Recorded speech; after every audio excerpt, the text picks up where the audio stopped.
mereka akan melihat setelah kuburan ditutup, dan berarti hanya keluarga dan beberapa pejabat dari gereja yang akan hadir di sana.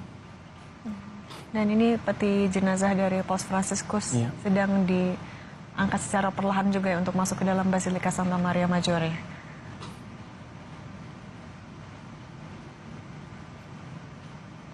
Nantinya juga akan ada misa lagi, artinya Mas Erlip ketika sudah berada di dalam? Tidak akan ada misa lagi. Nanti ada doa saat nanti peti sudah di dalam basilika. Dan yang kita lihat ini adalah ya tadi peti jenazah yang sederhana sesuai dengan wasiat dari Paus Fransiskus ya Mas? Betul sekali. Dan akan siap diangkat.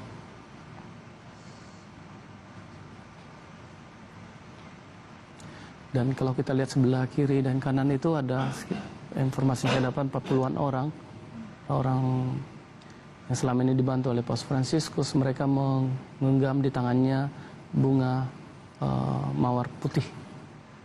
Mawar putih ini ada artinya kah Mas Erlip? Untuk digunakan untuk memberikan penghormatan kepada Paus. Artinya berada di sisi kiri dan kanan? Kiri dan kanan itu ada anak dan orang dewasa yang sebelah kiri kanan.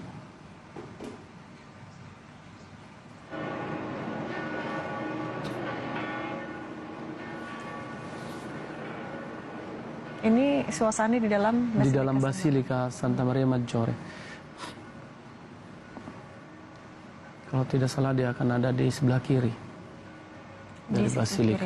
Ya, kapel yang sebelah kiri. Basilika Santa Maria Maggiore ini jadi gereja basilika yang selalu disinggahi oleh Paus Fransiskus, di tempat Paus Fransiskus berdoa sebelum dan setelah melakukan perjalanan dinas.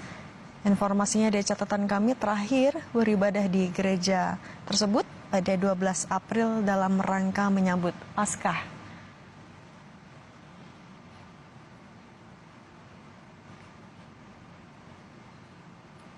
Dan ini apa yang bisa Anda ceritakan dari yang sedang terjadi saat ini Mas Erlip?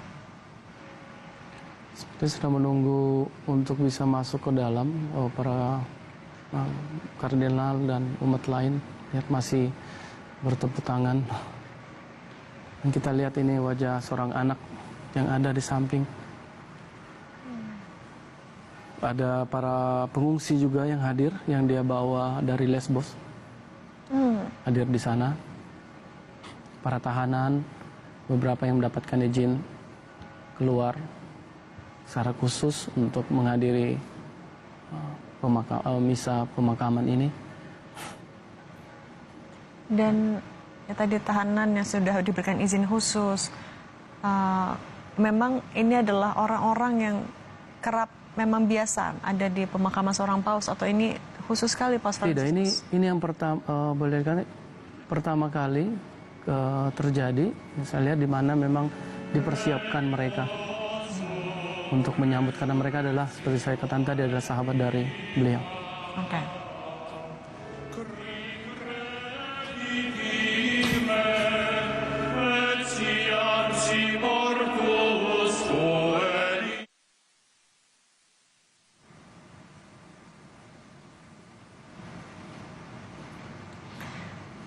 Dan disambut juga dengan nyanyian ya. Jenazah Paus Fransiskus juga disambut di dalam Basilika Santa Maria Maggiore. Pemakaman seorang paus umumnya berlangsung bisa berapa lama Mas Erlip? Prosesnya pemakaman ini sebenarnya hanya sebentar saja karena semuanya sudah disiapkan. Jadi tinggal ya pasti ada doa, kemudian tinggal menaruhkan peti ke tempat yang sudah disediakan, lalu kemudian ditutup. Peti jenazah dari Paus Fransiskus yang sesuai wasiatnya, petinya sederhana dari kayu satu lapis kini tengah dibawa ke dalam Basilika Santa Maria Maggiore, tempat yang juga ia inginkan ya, menjadi tempat peristirahatan terakhirnya.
Mas Erlip, tadi kita juga melihat ada anak-anak yang turut membawa bunga di dalam Basilika Santa Maria Maggiore. Ini memang menjadi rangkaian atau seperti apa? Ini sepertinya sudah menjadi rangkaian untuk persiapan penyambutan Paus Fransiskus di Santa Maria Maggiore.